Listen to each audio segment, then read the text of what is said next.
கேட்கணும்னு தோணுச்சு. ஏன்னா அவர் போட்டிருக்கிற அந்த ஒரு மெசேஜ் இது வந்து தனிப்பட்ட நபரோட மெசேஜா இல்லை சமுதாயத்தின் மெசேஜா அப்படின்றது எனக்கு தெரியல.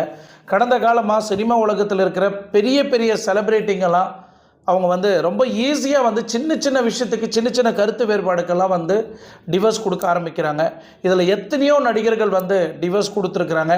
இதில் யாரெல்லாம் டிவோர்ஸ் கொடுத்துக்கிறாங்க, எந்தெந்த நடிகர்கள்லாம் டிவோர்ஸ் கொடுத்துருக்குறாங்க, என்ன காரணத்துக்கு டிவோர்ஸ் கொடுக்கப்படுது, இது வேறு வேறு விதமாக அவங்கவுங்க தனிப்பட்ட நபர்களுக்கு விதவிதமான ஒரு வழியை கொடுக்கும்.